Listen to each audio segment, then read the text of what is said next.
only.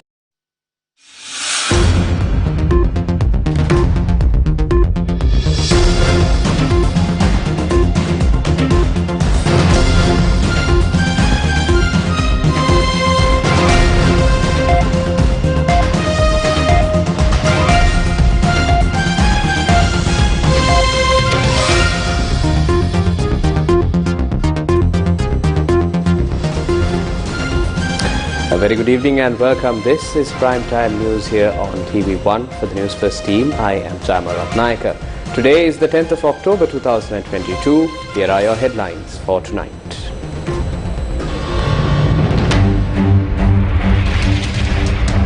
Sri Lanka must have one national policy that does not change with every government, says President. Court turns down police request to shut down Golface protest. 4 people arrested during Aragale commemoration granted bail. Human Rights Commission demands answers from the IGP for police violence at Golface. Multiple trade unions demand government to provide relief to the people. Fertilizer tender marred in controversy. On to those stories in detail. Sri Lankan lawyers and professionals protested at the Golface Green earlier today, urging the state not to suppress any of the freedoms and rights enjoyed by the people. Fort Magistrate Tilinda Gammage has turned down a request made by the Sri Lanka police to issue an order against the protest by Sri Lankan lawyers and professionals today evening at Golface Green. President's Counsel GL Peiris, appearing for the rights of lawyers and professionals movement, told the court that engaging in peaceful assembly is a fundamental right. He pointed out that multiple political parties had held protests at Golface Green on previous occasions. After considering the submissions, Fort Magistrate Tilinda Gammage noted that there is no evidence to claim that anything illegal or violent will take place at the protest. The magistrate noted that there are no obstructions towards any protest that does not obstruct the rights of others, and further noted that if any act of violence does take place, Sri Lanka police has the power to take action to prevent such from taking place.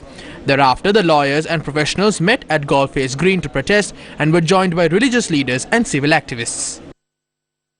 Yesterday, we have witnessed how the police brutally trying to suppress the peaceful protesters, and also especially we have witnessed when the small children were there, how they treated for these children. Because of that act, we condemn vehemently the inhuman manner of the police officers, and also we request the police officers not to carry out illegal orders of these politicians as well as the higher officers of the police. And we have witnessed some ASPs, SPs, how they drag these kids from their parents and how they treated. Because of that, this is an inhuman manner. This inhuman conduct, we are condemning not to do this kind of activities in further.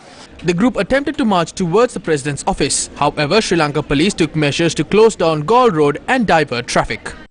Yeah, in fact, today as lawyers we gathered to protest against the blatant attack that carried out yesterday by police. We highly condemn this brutality of the police, especially Ranil Wickramasinghe, Deshabandhu Tennakon, Thiran Alas. They are the responsible personalities for this oppression. They are throughout oppressing the masses, fighting against the government. So we know how they attack that parents who holding their children yesterday. So when they were holding the children, they demanded food for their children, milk for their children, because they are the most affected party due to this economic downfall. This Ranil Wickramasinghe government doesn't have any solution for economic downfall. At the same time, without giving any solution for the economic downfall, what they are doing, they have started to oppress the masses. Therefore, as lawyers, we day-to-day life we are experiencing how they are oppressing the masses, how they are arresting the people without any reasonable basis.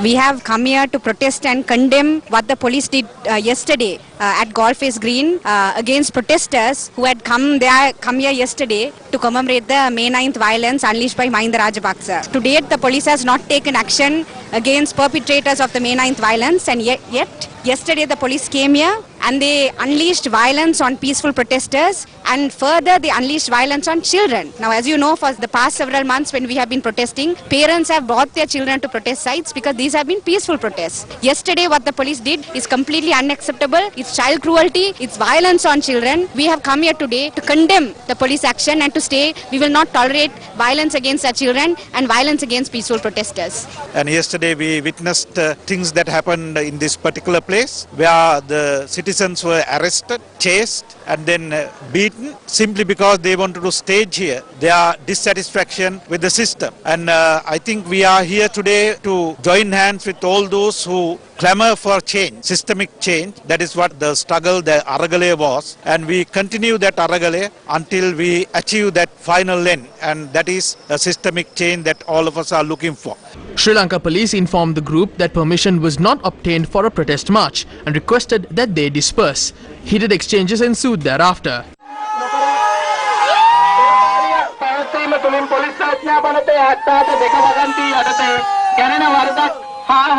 මහත්මයෝ උද්ඝෝෂණය කරන්න පුළුවන් ඔයාට මම මේ අවස්ථාව දුන්නානේ පෙළපාලි වෙන්න පුළුවන්ද මේ තියෙන්නේ මහත්මයා මේ තියෙන්නේ OIC මහත්තයාට දැනුම් දීලා නැහැ දැනුම් දීලා නැහැ බොරු කියන්න එපා දැනුම් දීලා නැහැ මේ OIC මහත්තයා බලන්න ඕනේ 12ට ගැහුවා ඒක ප්‍රසිද්ධ කරා ඔයගොල්ලෝ බුද්ධි තොරතුරු වලින් අත්දකින්න මේ ඊමේල් එක පෙන්නන්න දැනුම් දීලා නැහැ අපිට පොලිසිය දැනුම් දීලා නැහැ ඇයි මේ OIC බල්ලා තියෙනවනේ පොලිසියෙන් දැනුම් දීලා නැහැ OIC මහත්තයා බල්ලා තියෙනවා මේ OIC බල්ලා තියෙනවා අපි OIC බල්ලා තියෙනවා නෑ ඩිනයි කරනවා තමයි දැනුම් දීලා මේක බලලා තියෙනවා බල්ලා කියනකොට ඔයා WhatsApp පණිවිඩ දා මේක අපිට ඊමේල් වලින් ඇවිල්ලා පොලිසියට දෙන්න දැනුම් කොහෙද ඇවිල්ලා පොලිසියට දෙන්න දැනුම් දෙන්න කොහෙද තියෙන්නේ ඇවිල්ලා කියලා දැනුම් දෙන්න කියන්නේ ඒක තමයි කොහෙද තියෙන්නේ කාම විරෝධතාවය පටන් ගන්නවා කියලා අපි එළියම ප්‍රසිද්ධ කළා මාධ්‍යට දුන්නා එහෙම තියෙද්දි පොලිස් ආඥා පනත යටතේ පැය 6කට කලින් දැනුම් දුන්නේ නැහැ කියලා මේ විරෝධතාවය නැවැත්තුවා මේ ඊමේල් මේ බලන්න නම කිව්වල බයලා නේ බොරු එකක් දාන්නේ ෂෝ එකක් දාන්නේ එන OIC අපි දැනුවත් කරනවා ෂෝ එකක් දාන්නේ බොරු කියන්න එපා ෂෝ දාන්නේ ෂෝ එකක් දාන්නේ මේගොල්ලෝ එපා ඉඳලා ෂෝකාරයෝ එකයි ඔය එකයි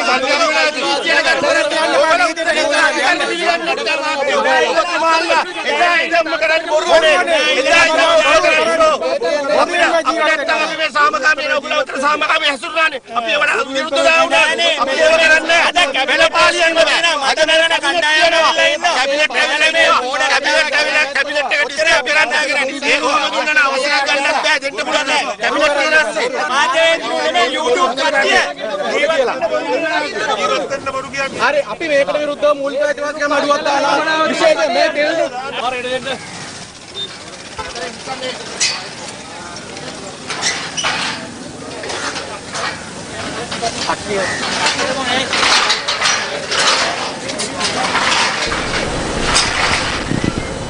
The Human Rights Commission of Sri Lanka has demanded an explanation from the Inspector General of Police for Sunday's police violence at Golf Face Green against people, including children, who were peacefully commemorating those who had fallen in the Aragalaya. The Human Rights Commission of Sri Lanka decided to launch an investigation of its own volition and has given the IGP 24 hours to explain on what grounds police dispersed the commemoration. The Human Rights Commission of Sri Lanka has demanded an explanation from the IGP for Sunday's police violence at Golf Face Green. Meanwhile, 4 people who were arrested on Sunday during the Golf Face protest were produced in court today. The 4 adults who were arrested by the police during Sunday's Aragale Heroes Memorial at Golf Face Green were produced to court today and after were released on personal bail worth 500,000 rupees each. Producing the suspects in court, Sri Lanka police said that the protesters behaved violently while making various remarks at police personnel. Sri Lanka police said that the protesters were informed to protest in a non-violent manner and that if they were to enter Golf Face Green, permission from the Sri Lanka Ports Authority and the Urban Development Authority was necessary. Sri Lanka police also said that it was an offence to protest using torches and said that the torches were blown out and were produced as evidence material in court. Sri Lanka police requested the court to remand the suspects until the 21st of October. However, President's Counsel GL Peiris, Sarath Jayamanna and Riyansi Arsa Kularatna, appearing for the protesters, informed court that Sri Lanka police had failed to highlight the individual offences committed by the protesters. They pointed out that the protest was peaceful in nature and that it was the Sri Lanka police that turned it violent. Sri Lanka police said that the Urban Development Authority and the Sri Lanka Ports Authority have filed a complaint requesting protesters not be allowed to enter Golf Face Green, citing damage caused to the premises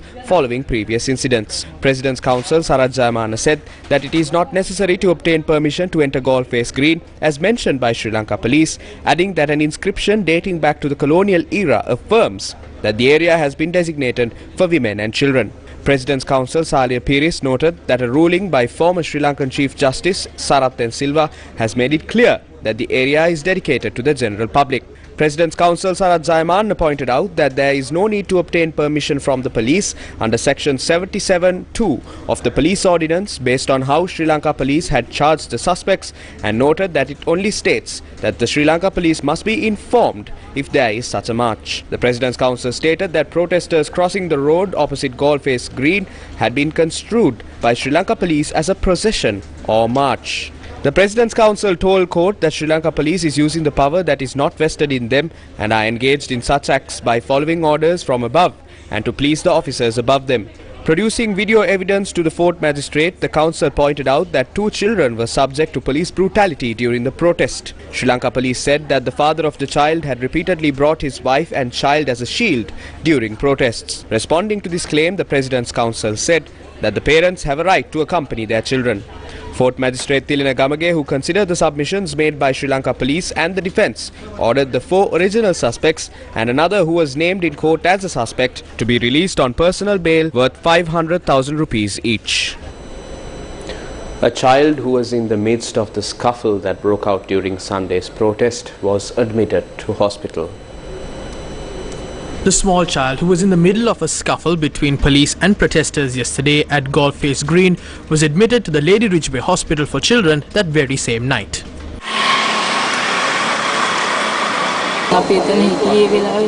My husband was carrying our son when the police arrived. Then they tried to separate them and pull my son from his legs. He became afraid and started crying. We were with the Aragalayas since the beginning. My son was in the arms of his own father. The following situation ensued when the parents tried to admit the child to the hospital.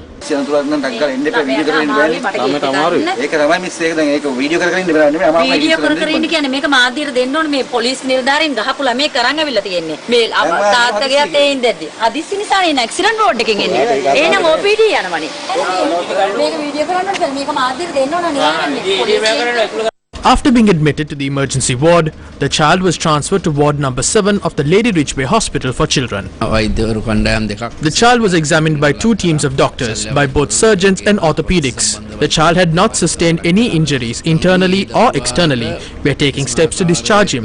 We urge parents, politicians and other authorities to not bring children to such events.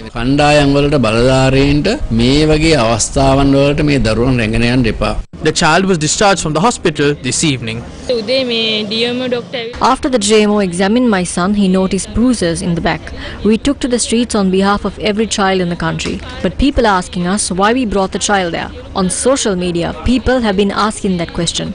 Sri Lankan people must understand that we would not bring our child if tear gas is fired. The Aragalaya carried on for months. We didn't bring him to a place where tear gas is being fired. People must understand that we didn't bring him to become popular.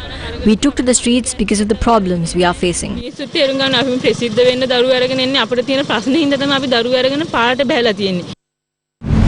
Sri Lanka is currently drafting legislation to change the age of a person that shall be named as a child from 16 to 18 years.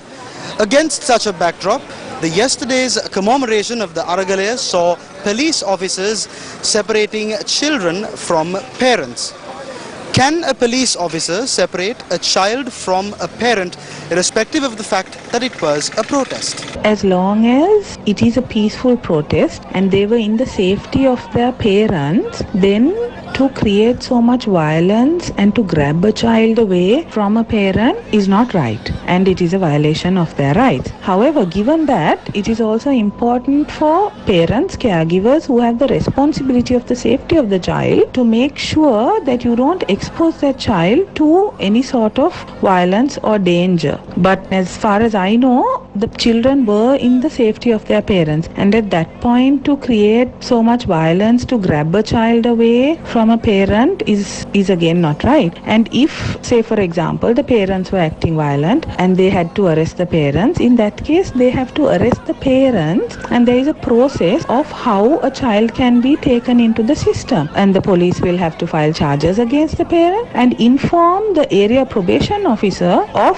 the fact that the child was not safe in the hands of the parent, and thereafter a court of law will decide on the best interest of the child whether these parents were actually behaving in a way that it was extremely unsafe for the child, and decide on the safety of the child. General Secretary of the Ceylon Teachers Union, Joseph Stalin, visited the National Child Protection Authority to file a complaint. This was against the injustice caused to those who were present at the Galle Face protest with their children. We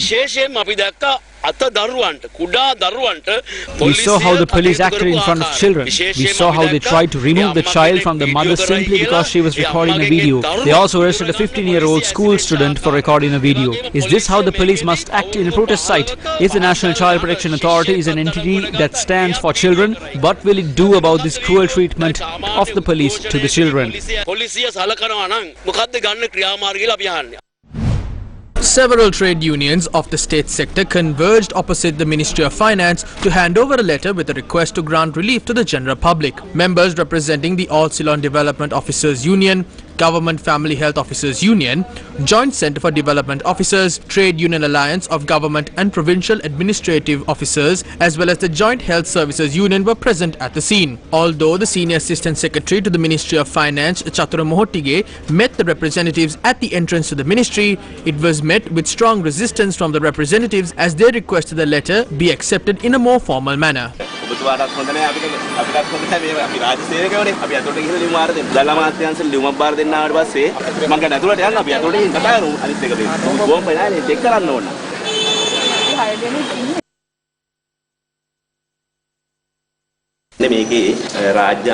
Wage increments have not been given to the state sector since 2016. We ask for an inflation bonus to all state workers. Even the bonuses that existed were slashed. Thereafter, the Ministry of Public Administration released a circular prohibiting us from posting opinions on Facebook. That circular must be suspended. We want relief to be given to the people. Although state workers have somehow managed to survive, most people are without money to purchase medicine. Please consider all this and provide a solution.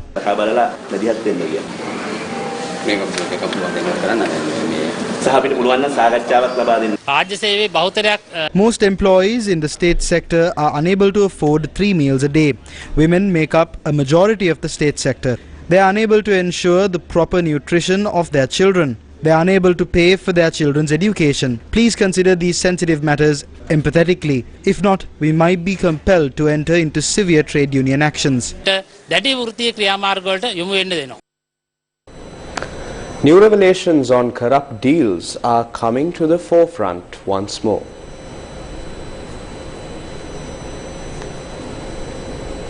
The resolution that was passed at the UN Human Rights Commission against Sri Lanka highlighted the country's economic crisis and violations of human rights. The UN High Commissioner's report pointed out the actions that need to be taken against economic crimes. Convening a media briefing, the national organizer of the All Ceylon Farmers Federation, Namal Kannaratne, elaborated on the deal to buy urea fertilizer for the Maha season is leading to serious corruption. They recommended importing 1 ton of fertilizer for $1,080. The World Bank opposed this.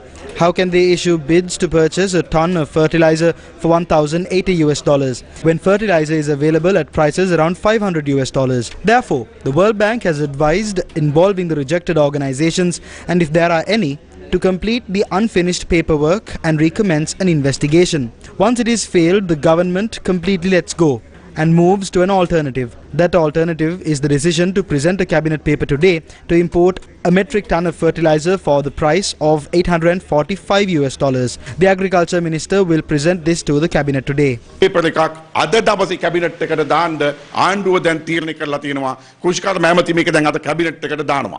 of Agriculture Mahinda Amaraveera said that even though the cabinet paper about the tender was presented to the cabinet today, a decision has not been reached. The minister also said a discussion will be held tomorrow with the participation of all factions. Is Sri Lanka trying to downgrade itself to a low-income country? Here is a more comprehensive look. Reports suggest that proposals have been moved for Sri Lanka to revert from a middle-income country to a low-income country. The World Bank assigns the world's economies to 4 income groups: low, lower middle, upper middle and high-income countries. In 2016, Sri Lanka was classified as a lower middle income country and in 2019 upgraded to an upper middle income country. However, Sri Lanka was demoted to a lower middle in 2020. The attempt to move Sri Lanka to low income country classification is being made with the objective of obtaining concessionary funds, which helps the world's poorest and most vulnerable countries. It is clear that Sri Lanka is not capable of accessing loans. The President said Sri Lanka can access bridging finance from another country. However, that too appears to not be happening. The President also said that an agreement with the IMF can be inked before the end of the year. If we sign the agreement, we can access loans from the World Bank and the Asian Development Bank. However, we cannot access any loans without that agreement. The only alternative we have is to classify ourselves as a low-income country or a poor country. This means to move out of the ratings and access loans from the World Bank and the Asian Development Bank like any other poor country in the world.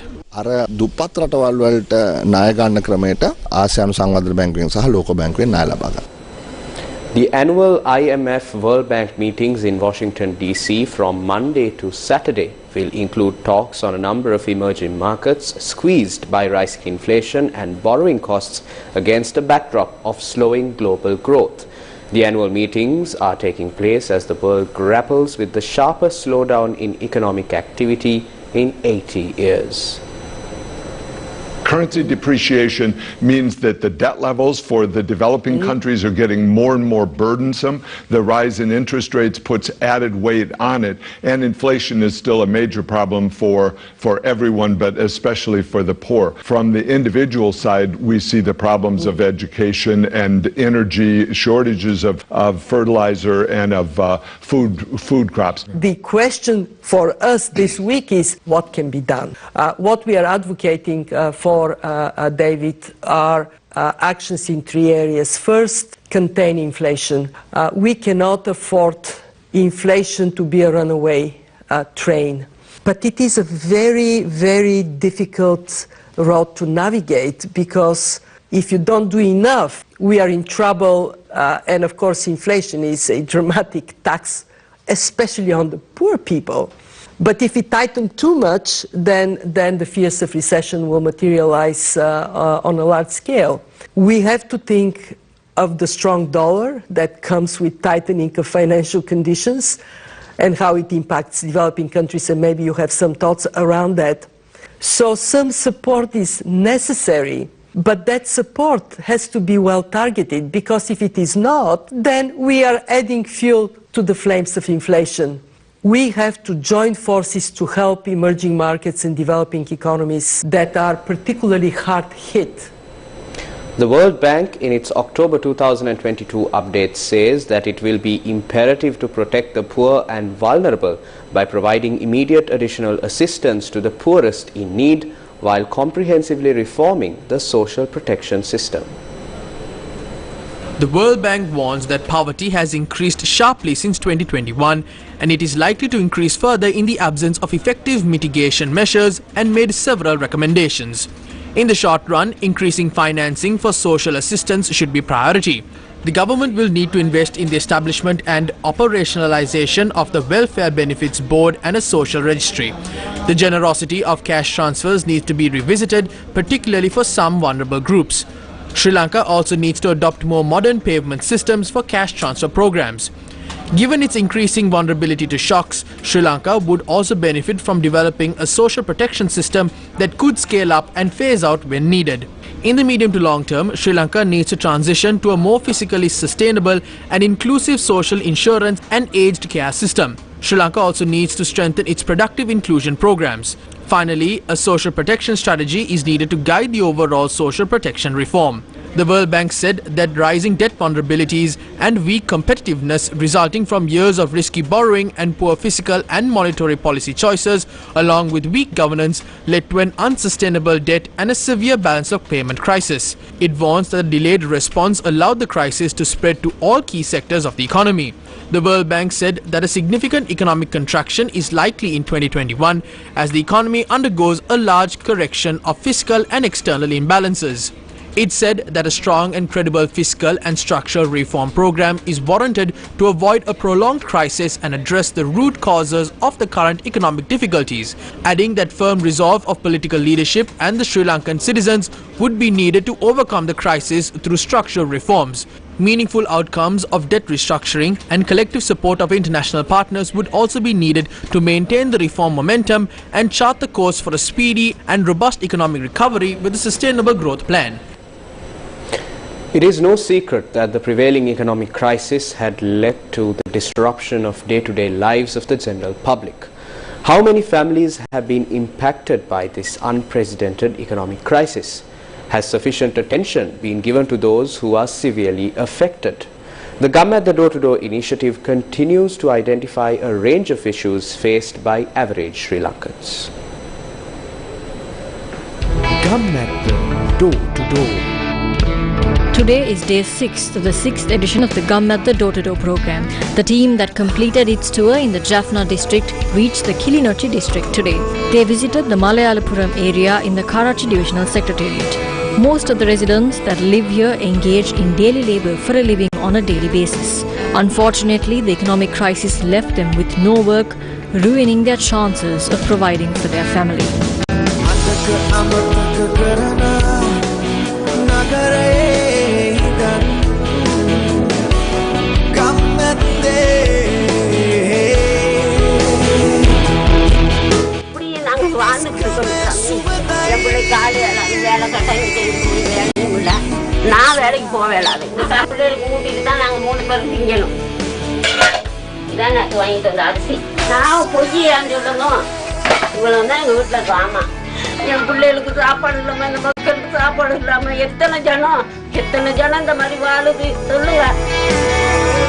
Gum at the teams in the Ratnapura district visited the Handagirigoda, Handagiriya, Kolonna and Suryakanda villages in the Valige Pola Divisional Secretariat today.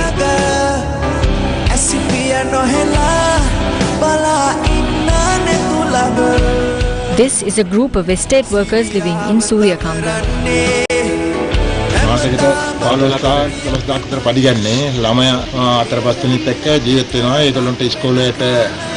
වණ්ඩයි පොත්පත් ගණ්ඩයි ඇඳුම් ගණ්ඩයි ඒක ලොකු අමාරු ඉස්සර තුන්වැල කාප එනෙන් දැන් දෙවලයි කන්නේ කලින් මාළු දෙකකින් කරාම දැන් සම්මුර්ත එක ගන්න ඒ වගේ ආර්ථික ප්‍රශ්න අපි වෙట్లේ ඉන්නේ අද රුපියල් 10ක් හොයාගෙනවද ඒක බස් එකෙන් සතුටක් ඉතුරු වෙන්නේ සමහර ළමයි ඉස්කෝලේ යන්නේ නැහැ සමහරුන් කන්නේ නැතුව ඉන්නවා ඉතින් එළියට පේන්නේ Gum at the teams in the Polonnaruwa district toured many areas in the Hinguragoda Divisional Secretariat today.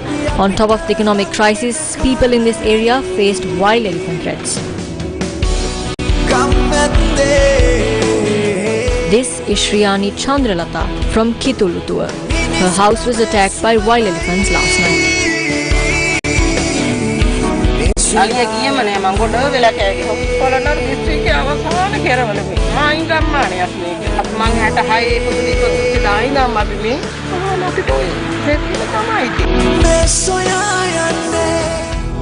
Gum at the Door-to-Door.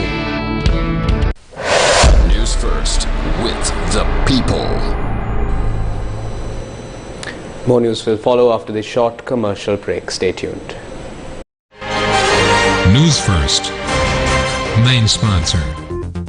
25% for 2 months, 25.5% for 4 months. Valuable FD, a trusted place for your fixed deposit. Valuable FD, 25% for 2 months, 25.5% for 4 months. Valuable FD, the symbol of stability.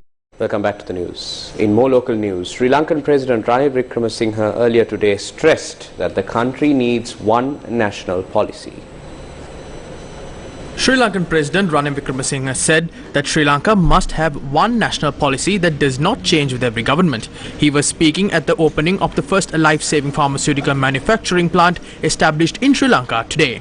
Former President Maithripala Sirisena and former Minister Rajda Senaratne attended the event as well. This establishment that we are declaring open today was initiated when Maithripala Sirisena was the president and I was the Prime Minister. Rajda Senaratne was the health minister at that time. All of us contributed to taking this forward. This is one result of the initiatives taken by the good governance regime. Then the government changed and a new government was elected. After Gotabaya Rajapaksa came to power, this program was not halted. Generally, when one government loses power and another one comes into power, the work done by the previous government is halted. However, this project was not stopped, and now I am declaring this establishment open as the president. We should all follow one national policy. We can engage in our daily debates. However, we need to make one national policy. If we continue with that national policy, we will never fail. We made the mistake of changing policies with every change of government. Even when the ministers changed within the government, the policies were changed. So how can you expect the country to prosper? The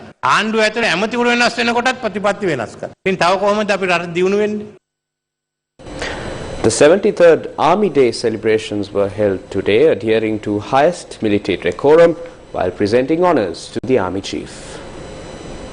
The Sri Lankan Army was officially formed in post-independence 1949. The Sri Lankan Army has dedicatedly served the nation for 73 years and entered a new chapter laced with innovation and empowered with success. Over the past 7 decades, the Army has consistently transformed itself to become a fully fledged capacity-based fighting force infused with state-of-the-art combat technology. In addition, the Army continues to make a colossal contribution in humanitarian and disaster relief operations.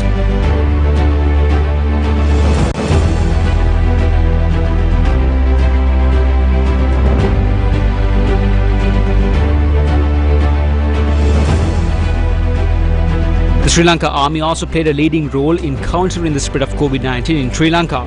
Further, the Sri Lankan Army is instrumental in maintaining the peace among all communities in the Sri Lankan fabric, ensuring national security and contribute towards development to drive the country. Sri Lanka Army celebrated its 73rd anniversary, aka the Army Day, today with grandeur at Panagoda, assuring that it would continue to be the leading guarantor of national security. Sri Lanka Army marks 73 years, and the success it has recorded at present must progress for the future with even more respect. I would like to state that every single member of the Sri Lankan Army is capable of stepping forward to overcome any challenge, and that will allow us to boost the prestige and honour of the Sri Lankan Army.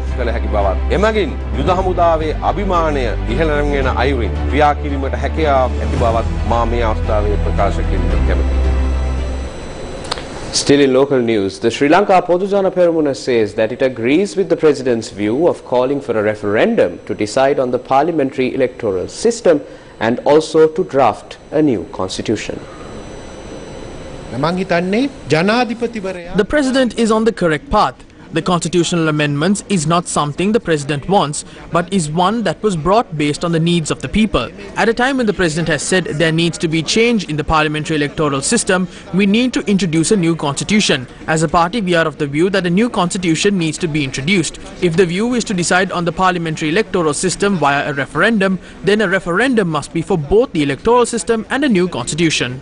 එක්වර ඡන්ද ක්‍රමය සහ නව ආණ්ඩුක්‍රම ව්‍යවස්ථාවක් සඳහා ජනමත විචාරණයකට ගිහිල්ලා මේ රටට ඉදිරියට යන්න පුළුවන්. Although the General Secretary of the SLPP bears such a stance, the chairman of the Sri Lanka Podujana Peramuna, Professor GL Peiris, shared a different view and says the current attempt is to completely wipe out elections. This is a usual trick. The only purpose of this is to postpone these elections. The right of the people's mandate has been completely abolished in the case of provincial councils. Now they are trying to do the same with local government bodies. They cannot face the people and hold elections. Therefore, this is a program to enjoy political power by continuously postponing elections. Electoral laws need to be changed from time to time, but that does not mean to postpone elections under the guise of amending election laws. Elections should be held at the right time, and that is a fundamental right of the people. පුළුවන් කමක් නැහැ. නිසි වෙලාවට ඡන්ද පවත්වන්න ඕනේ. ඒක ජනතාවට තිබෙන මූලික අයිතිවාසිකම. Opposition leader Sajith Premadasa says the government fears elections.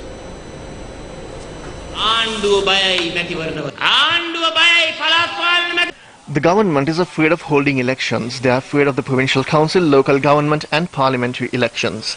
I call on the president and the government to go for a presidential election and see what happens. The governance in the country does not represent the will of the people. We need elections immediately. If the government denies that, we will step out onto the streets demanding elections.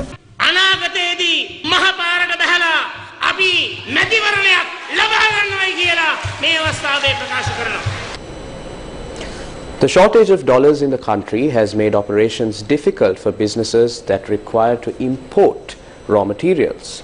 With Sri Lanka's economy faltering, it has become ever more important for local minds to come up with innovative solutions in every industry. A group of engineers from Stalin Lanka Private Limited have found a way to avoid this problem and save valuable foreign reserves in the country. Newsfirst's Senita Senanayaka has this story. This is a machine called a PVC Extruder. It produces PVC granules or PVC pellets, the raw material used to manufacture pipe fittings that is used in houses and buildings to supply water. With the COVID-19 pandemic and the subsequent economic crisis grappling the country, Stalin, like many other companies in the market, faced a serious problem when importing PVC granules. The extruder Stalin used prior to the new one was outdated, and its manufacturer from Austria had stopped supplying spare parts. The engineering team at Stalin had to maintain the previous extruder with much difficulties and get the record output, which was insufficient. Yeah, we used to struggle because if it breaks down suddenly 2-3 days, there will be a problem of supplying the material to injection molding division. So we have to import the granules from other country. Some countries, they make these granules and they sell it us. That is very expensive. If you make in-house, the other one is double the cost. With the company incurring high costs to maintain this obsolete extruder and importing PVC granules, this team of engineers under the supervision of the company's management thought of a different idea: assembling an extruder locally. We thought of buying from one, regular supplier from China. So from the same company, bit and pieces we bought some from them, some from India, some from available sources. And some products we manufactured here. For example, you have seen that panel where the temperature indicators, those panel was fabricated in Kochukade. As per the latest calculations, a new extruder costs $120,000. But the amount used to assemble this extruder is far lower. We spent 10.28 million Sri Lankan rupees. So the saving has become 32 million Sri Lankan rupees. It is around $91,450 foreign exchange save. At a time when Sri Lanka is facing a shortage in dollars, by assembling this PVC extruder locally, Stalin has managed to save valuable foreign reserves of the country that was, before this machine, was used to import PVC granules, the main ingredient used in manufacturing pipe fittings. This is the first time in Sri Lanka an extruder of this kind was assembled locally to manufacture PVC granules. So we can do it as Sri Lanka, somehow we can do it the same way. We can make everything and we can assemble and we can sell it to any other country, even India or Pakistan, whatever it is. So as you say, the cost difference, 120,000 means you are spending only $30,000, $40,000. So even if we keep a profit of another $40,000, again we are cheaper, much cheaper.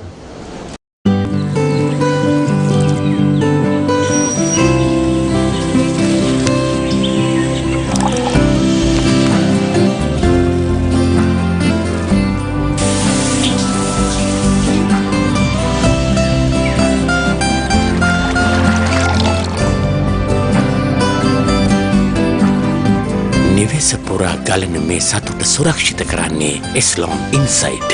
Stalin ජීවයයි ජලයේ ජීවිතේ.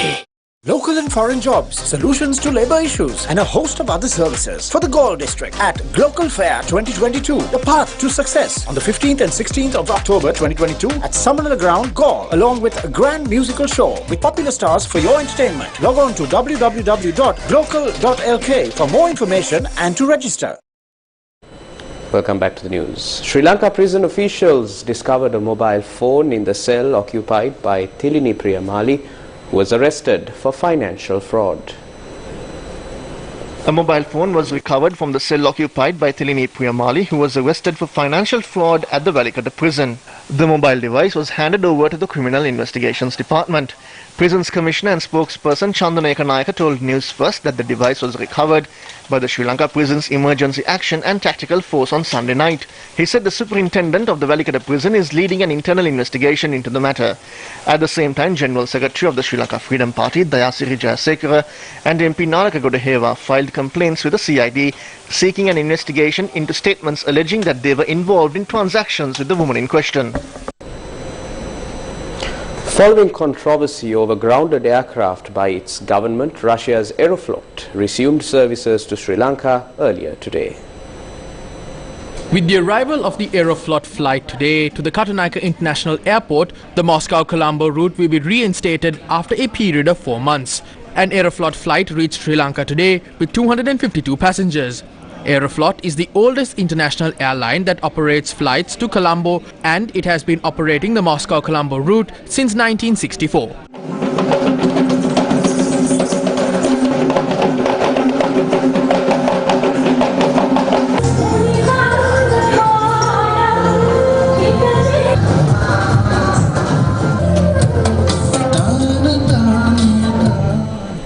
In some encouraging news from the world of cricket, the Sri Lanka women's cricket team qualified for the semi-finals of the Women's Asia Cup T20 tournament earlier today.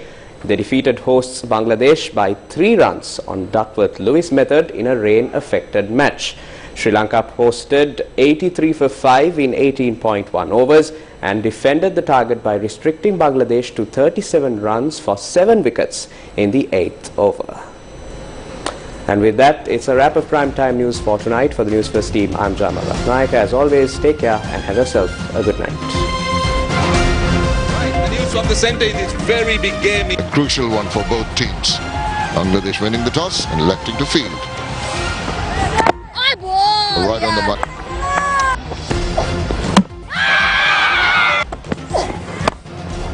And once again, she gives the ball here. That's clouded over the top. This is Sri Lanka 83 for